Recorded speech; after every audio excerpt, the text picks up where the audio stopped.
Hey guys, welcome back to Mindfulness Mondays. And I just started back my podcast a week ago, and I'm so excited to bring back something that's very vulnerable for me. And over the last week, after thinking about how vulnerable I was last week, I continued to be like, that's where I am my happiest. So I'm kind of shifting gears a little bit, and I'm going to start calling my podcast Vulnerable Mondays with Mo, because what's really happening here is I want to share my experiences and my life with you all, where my trials and tribulations, my traumas, my tragedies, my grief, my depression, my postpartum, my PTSD, being a survivor of trafficking, being a survivor of modeling, which is, a thing, and like becoming into my own, right? Finding my purpose. And what better way to do that by being vulnerable?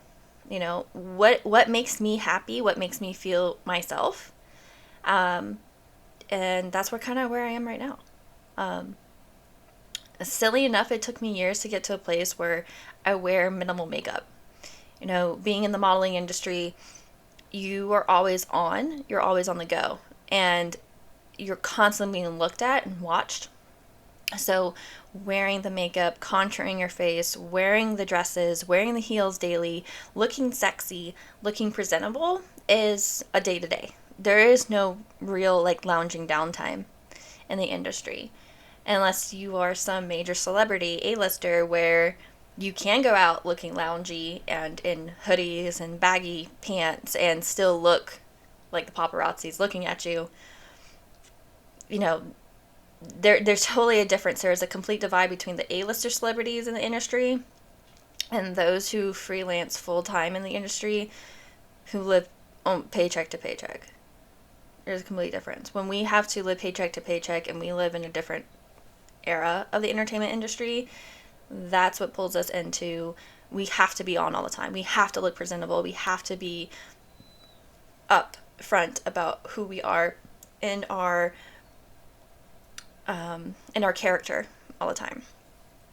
And over the last 5 years, it's given me the opportunity to figure out who I am, go through my healing, go through therapy, figure out what makes me the most comfortable. And to be honest, wearing hoodies is my favorite thing to do.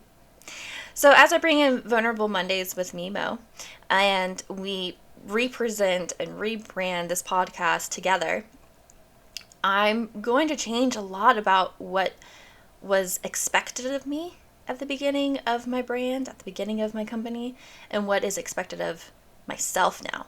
I'm no longer out there wanting that approval from everyone else. I just want the approval for myself, because that's what matters. My purpose, my calling, what I do for me is what matters, right? As it does for you. And it's been a long journey. I know I mentioned last week how I was going through my healing while going through postpartum depression. And I also mentioned a really dark, vulnerable moment that really changed my life.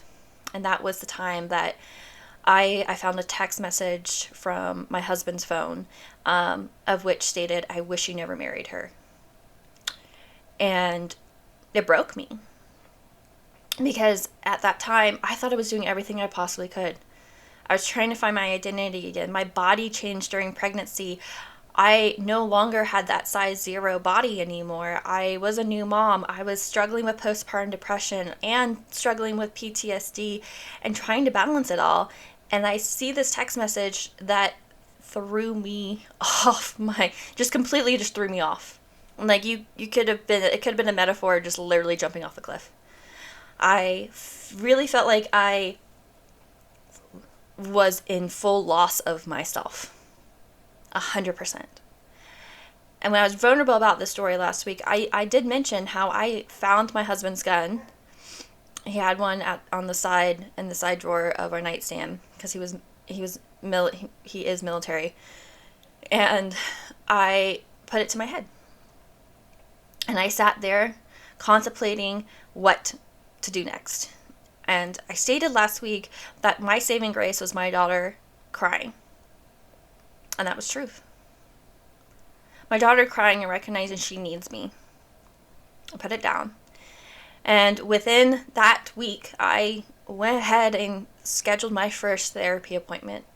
I scheduled my first moment where I sat down with a therapist. Her name is Dr. Pam, and she saved my life. And I was with her from the time that my daughter was a year old till this past August, when she let me know that I'd done the work and that there was no more that she could give. And what did that mean for a therapist? It meant every day I went into therapy, every single week for 4 years, I asked at the end of every session, what could I work on this week? How can I better myself? How can I mentally heal and emotionally heal and get through these obstacles? What can I do? And I kept that question up for 4 years. So much so that it got to a point that my therapist said, okay, you've done the work, honey. There's nothing more I can give. I can listen to you now as a therapist, but you've done the work. It's time to start living. It's time to start getting into your purpose. And that's where I am today. I'm no longer scared to tell my story. I'm no longer scared to tell the bits and pieces of my life because it's truth. And I feel like if I'm telling you what I've been through, that maybe, just maybe, someone out there is going through the same, and that I'm helping them not feel alone. And that's where my purpose comes in, is I don't want, even on my worst enemy, the shit that I've been through be put on them. Yeah, I don't want my worst enemy to go through the shit I've been through. Matter of fact, I would even wish on my worst enemy that they find light and love and kindness, and that they too can feel like they're not alone. My purpose here with Mo Life is to help others to know that they are not alone, that they don't have to struggle alone, that we are all human and we're all going through shit, and we are not perfect. We are not perfect. You know, social media has such an illusion of reality, where social media is our greatest control and our greatest enemy, all wrapped up in one. Social media, we are able to give an illusion of reality of what we want people to see, how happy we are, how we're thriving in success. But with that being said, it's giving us the opportunity to really tuck in and hide our depression, our anxiety, our stress, our financial instability, our divorces, our breakups. It helps us to give an illusion of perfection without actually being perfect ourselves. And with that being, it's this push and pull where we are expected to have this illusion of perfection on social media to a point that we expect it from ourselves. Whereas if we pull ourselves away from social media and we get to see the full picture of ourselves, the vulnerability, the rawness, the genuineness of life itself, going through emotions, going through feelings, is what's most important. To live life fully. And something else I mentioned last week in my first podcast back was the fact that I had to sit in my feelings. Not only sit in my feelings, I had to sit with myself, imagining that I was facing my 11-year-old self the day that my dad passed away from cancer, and talking to her, telling her it's going to be okay, telling her to release the anger, that no one asked me how I was doing, because I still had anger for years. Why did no one ask the 11-year-old girl how she was doing? Why did no one push that envelope for me to feel safe, or that grieving was okay?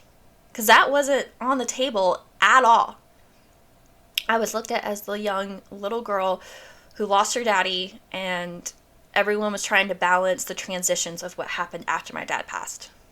From our family-owned businesses to finances to lifestyle changes. And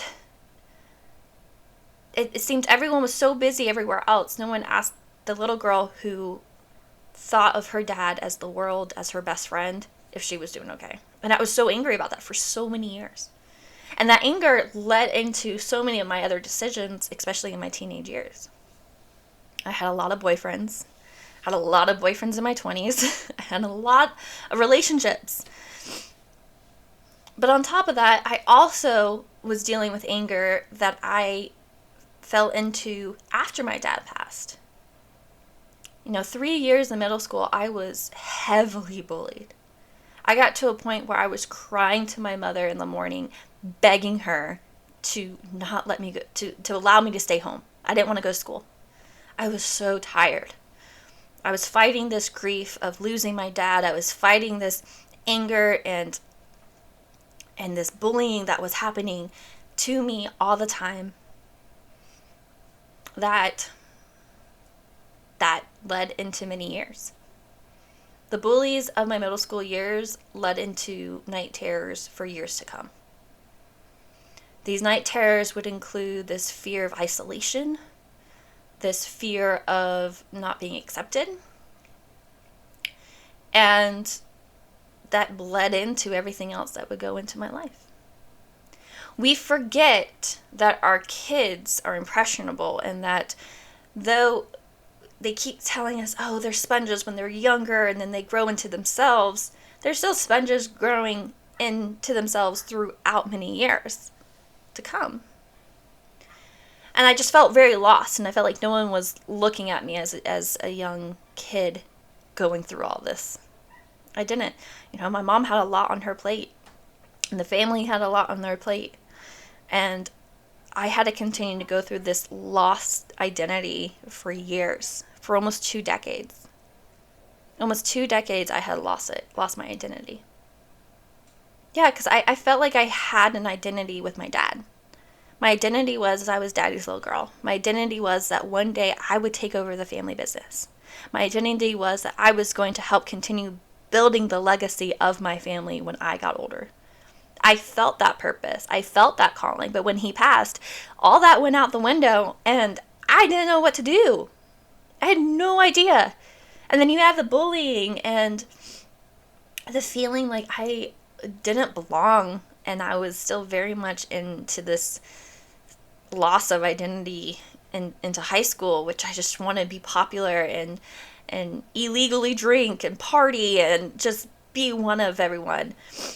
So then that led into my 20s. So every piece of me truly started at 11. That was a huge reality in my healing, was the fact that a lot of my inconsistency of self-identity started at 11 and pushed in through my teen years, through my 20s, and it was not until I was in my 30s that not only did I recognize my purpose and my identity of self, but I recognized how much I allowed so much of my grief to control my decisions, to control my actions, and to control where I was going in life, as the whole big picture.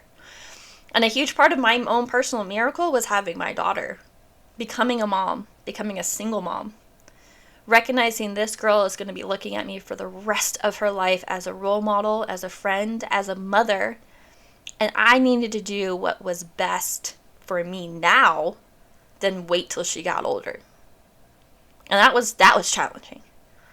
The hardest challenge is raising a child, going through their own stages and phases from 0 to 5, because she'll be 5 next week, going through those terrible 2s, there's fearsome 4s, and there's feisty 3s, etc. She's going through her own emotions. She's figuring out who she is. And yet, at the same time, I'm balancing figuring out who I am at the exact same moment. We are literally growing together. And at the same time, that is the most beautiful part of being a single parent to my kid, is the fact it opened the door for us to grow together, to figure out. And today, presently, I can confidently say I'm the happiest, healthiest, most at peace self I have ever been. I have recognized my boundaries. I have recognized where I can pull myself into situations and where I need to pull myself out of situations. But that came with a price too, because one of the things you have to learn through your healing, whether you're in that place of getting into your feelings for the first time in your life, or getting into that place of forgiving those who have hurt you, who have abused you, who have raped you, who have put you through the pits of hell, having to forgive that, And then you're in this like space of having to recognize that you're growing and maturing and evolving and changing, and you're no longer who you were 100%. I am not who I was even 2 years ago. I'm not even who I was 6 months ago. I keep throwing out new energy. I keep releasing toxic energy, toxic patterns, toxic behaviors, cutting cords, making boundaries, etc., to a place that now I am like, wow, okay, I'm ready to bring back Mo life. I'm ready to rebrand my company. I'm ready to be present again. But no one's going to recognize who I am. You know, they may know who I am from the inside, but they're not going to recognize who I am, and that's kind of exciting. But while you're going through all this, another big piece of this healing that you go through and the spiritual awakening is you recognize all the hard work you're doing, that those that are toxic in your life that have to stay in your life for certain reasons aren't growing and changing. And that actually can stem into anger. And the reason I bring this up is I recently had a dream a few times over that is that metaphor of anger, that built up anger of not being released, that anger not being released, because you know I'm love, light, and peace, that there is almost like this feeling of shame to be angry now. Because she's like, no, I've worked on myself. I don't need to be angry. I've worked on myself. Well, you have to be angry. It's called your feelings still. Feelings are still part of anger, right? And so I kept having these dreams of war. And if anyone has the time to Google like what it means to dream of war, dream of bombs being dropped around you, yet you're trying to keep that peace, it's actually a symbolism of you keeping in that anger for too long. And you're at a place where you are wanting to release that anger and that frustration. And I had to come to peace that how to do that the healthy way. Not the toxic way, the healthy way. And the healthy way is journaling or releasing it in a burn ceremony or just talking out your feelings out loud to yourself. Those are the steps to really like healthily take.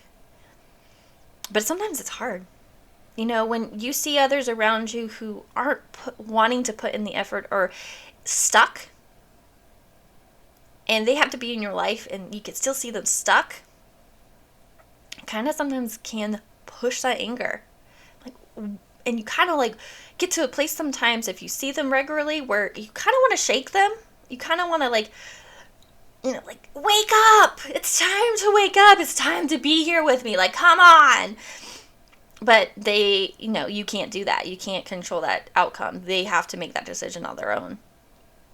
And I know these dreams and whatnot stem from a conversation I had with my ex-husband that I really felt uncomfortable. I really felt cornered, and I'm going to say my truth on this because the more you keep things inside, by the way, the more you're not releasing it so that you can still be true to yourself. Let me repeat that. The more you let things stay in, the more you let it mull in your mind, the more you pull yourself in and you don't release it, the more you're not staying within your truth. Because then you're adding new building blocks to emotions and feelings without releasing. Recently there was a conversation I had with my ex-husband, and I felt really cornered. Matter of fact, I even felt like slightly just manipulated of the situation. And it really hurt. You know, it made me really feel like there is no recognition of all the hard work, the dedication, the chosen sacrifice as a single parent that I make on a daily basis. You know, my kid will always come first. And other mothers out there I know can resonate with that. My kid will always come first. I will maneuver jobs. I will maneuver lifestyles to make sure she's taken care of. And there was a situation that came up where I felt like there was pointing fingers at me. And I was really proud because in the actual situation, I stayed calm. I just said my piece. I said, listen, my kid is my 100%. My kid, our kid, is my 100%. Everything I do is for her. And it took all of me not to really lash out. But I also recognized he was using triggering experiences of my past to kind of like build that up so that I would lash out, right?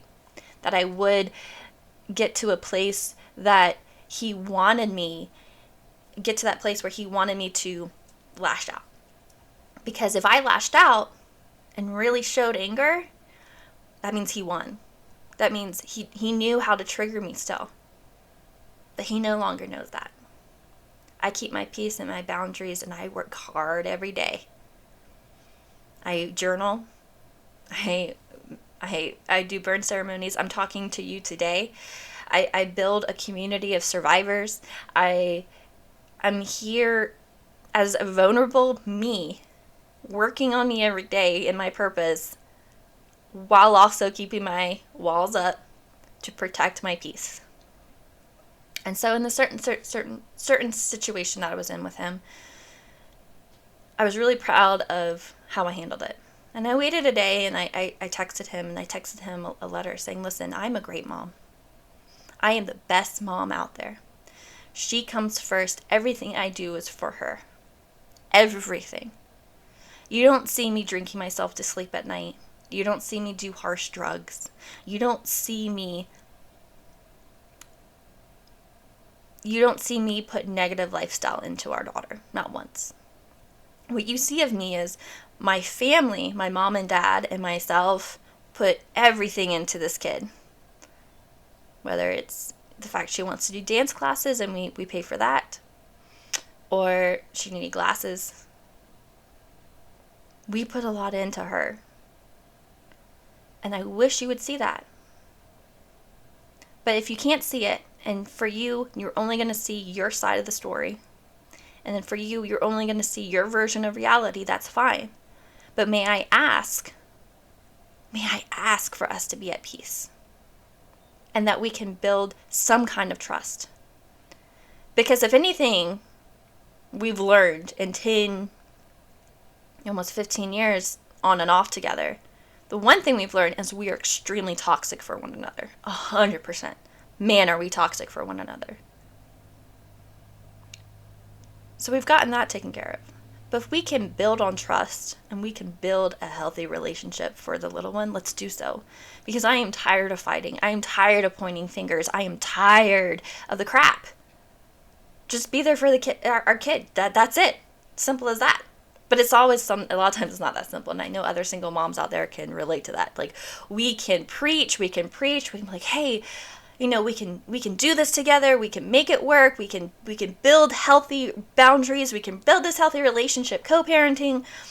But if they're not willing to put in the work, or they go through a season where they put in the work and then they lag again, and then they put a season of work again and they lag again, like, that's not up to us anymore. It can't be our responsibility. Our responsibility at the end of the day, from day one, when we talk to our toxic relationships and our toxic past, is the fact, like, no, it's no longer serving us and we're not doing this. I am going to continue to work on me. I'm going to continue to evolve. I'm going to continue to change. I'm going to continue to put our kids first. And I'm going to be that super mom. I'm going to continue to be that great mom. You may never see it that way. You may see that I think of myself as a victim, but I don't. I think of myself as a survivor many times over. And a survivor is a superpower, 100%. And I know I've said that a million times over, whether you follow my TikToks, or you follow my podcast, or you follow any of my social media sites, being a survivor is a fucking superpower. We have survived the pits of hell.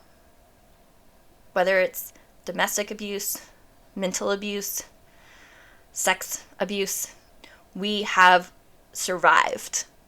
And it's because of that superpower of surviving, we can look at situations very differently now. We scan the rooms when we walk in. We can read red flags before they even happen. And sometimes we're human and we still stick it out. My last relationship, I stuck it out. My last relationship, I did try to stick it out as hard as I possibly could. I continued to focus on a manifestation of a man that he could not be, and I continued to fight for it, thinking, maybe, just maybe, the man that I met early on in our relationship will come back. And he will be that way again. But the reality was he got stuck in himself and he wasn't willing. He isn't ready for his healing. And that's the reality.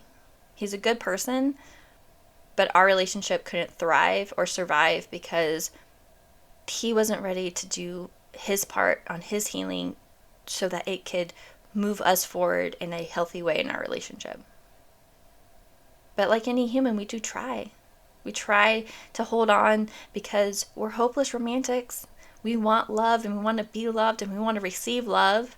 And we try every freaking avenue until we're like, whoa, I'm giving 120%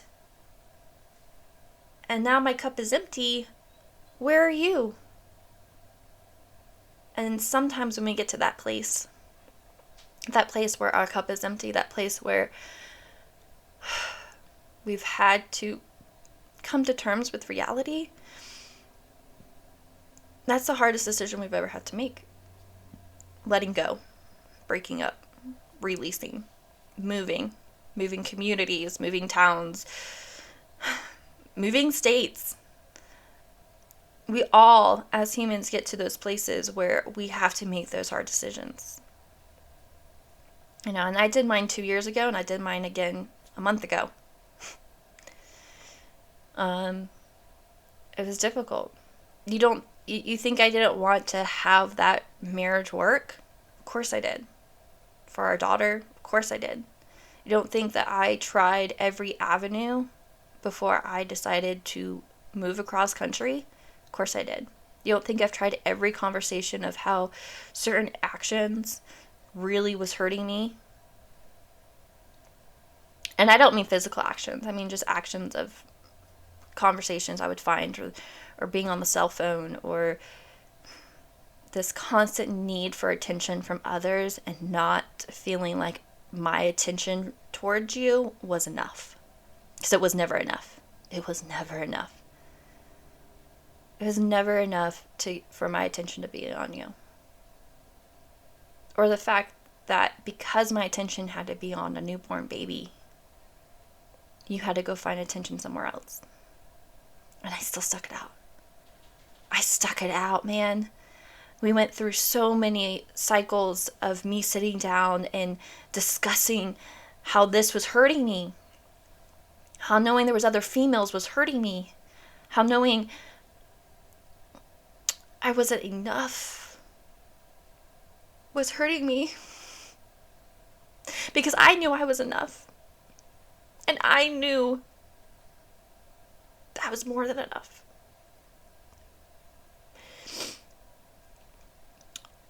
And when I stopped trying, he kept looking.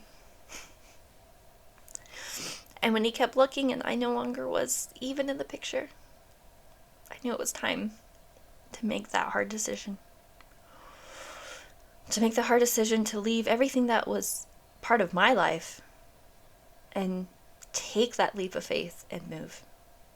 Now, granted, I could have moved to the next town and kept my community and kept my support team and kept the nonprofits I was working with and kept in my lifestyle, 100%.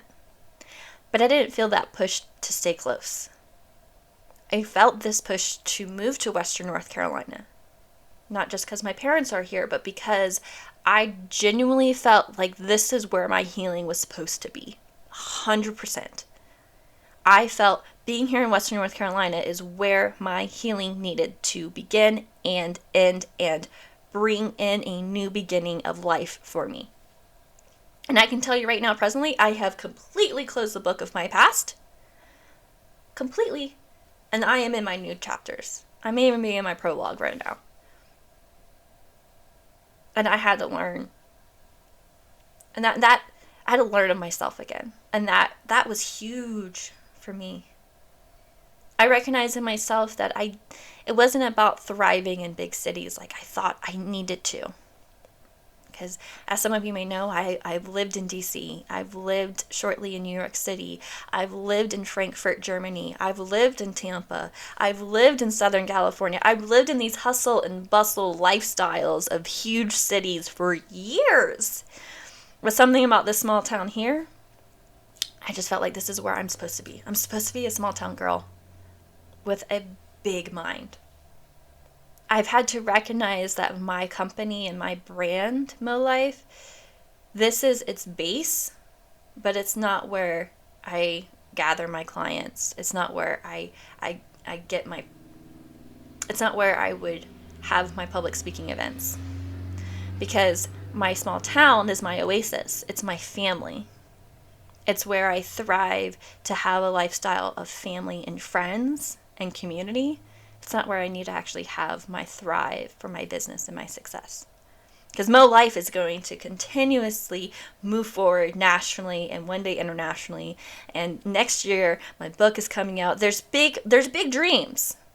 But I come to terms, like, it was actually taking myself physically out of that hustle and bustle, that fast lifestyle, and moving it into a slow pace. Because once I did move myself into a slow pace, once I really forced myself into a quiet oasis, which is this area, it forced me to start truly healing. Because yes, I've started the therapy a few years before I left. But I wasn't giving myself the space to heal because I was still in that toxic environment. I was still fighting for something that had no energy to be fought for anymore. And I made the move. And a year later, my ex-husband would make the move too, for our daughter. And it's been a struggle because we're learning ourselves. We are recognizing we are no longer the individuals we were. And there is still some toxic energy between us, 100%. And I only hope as we continue to grow and evolve that can change into peace. Because I know it's confusing to say all this once I just stated not too long ago how a toxic conversation with my ex threw me into a trigger, threw me into these dreams, threw me into anger. But then I'm talking to you and I'm like, oh, I'm releasing some of that anger. I'm talking to you about that reality. I'm talking to you about what that means. Right? You know, in time of learning myself again, I've recognized how much of an introvert I really am. I spent years being an extrovert, being on all the time, playing this role, Monica Elizabeth, playing this role of having fun and being in my 20s and partying, and I'm just traveling and just doing the best I can with what I have, and I'm just living life, man. That includes many trips to Vegas. But I was always on, always had to play that role. And as I've grown into my purpose and grown into myself, I have learned so much about myself. I've learned I thrive better when I have time for myself that's peaceful. I don't even have a TV in my living room. Yeah. My living room is part of my oasis, and I do not want the distraction. I don't have a TV in my living room. It is my place. It's my oasis. It's my place to think. It's my place to talk to y'all. It's my place to reflect. And I do not want distraction. And in time, I've recognized how much of an introvert I am to thrive.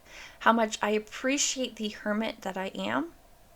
So that when there are times down the road, like manifesting it now, like that future TED Talk I will do one day, I can throw myself back in extrovert, peacefully knowing I can also throw myself back into introvert afterwards. I can throw myself back into my oasis, my community, my small town, the place I call home, where my friends are, where my extended family have grown, and be in my safe place. And it's taken a long time for me to feel safe. You know, when you go through trafficking, like I was in and controlled the way I was by men, it takes a long time to find peace. And it takes a long time to feel safe. It does not happen overnight. And I'm so happy today, on this Vulnerable Monday with Mo, I'm able to speak to you honestly, and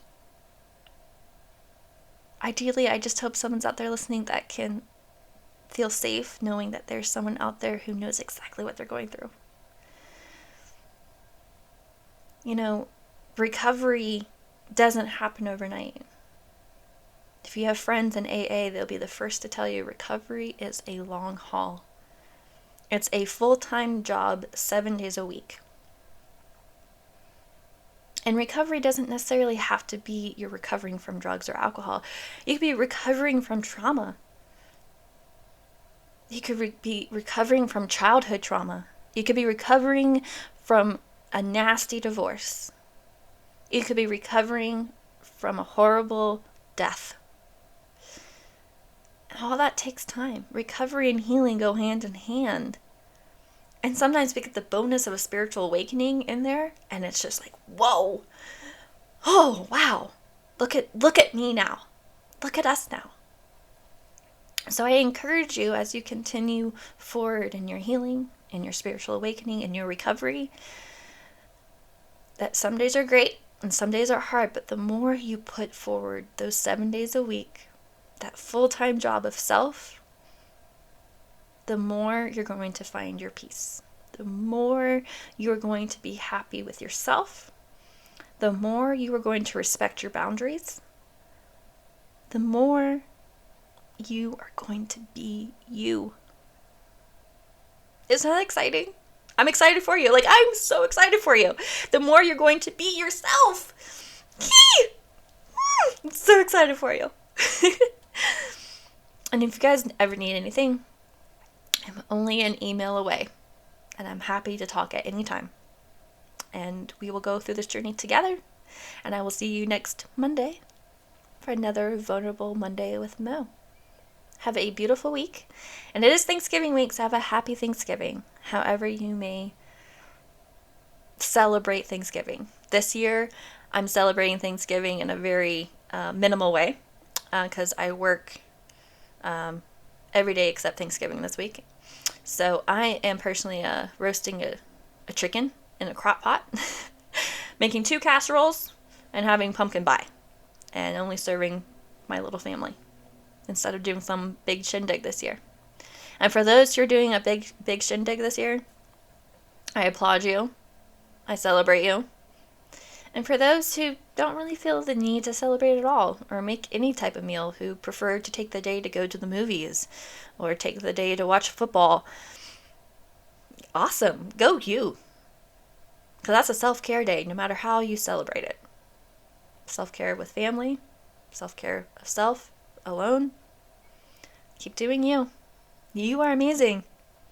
Never forget the badass you are, and continue to explode and shine and be you.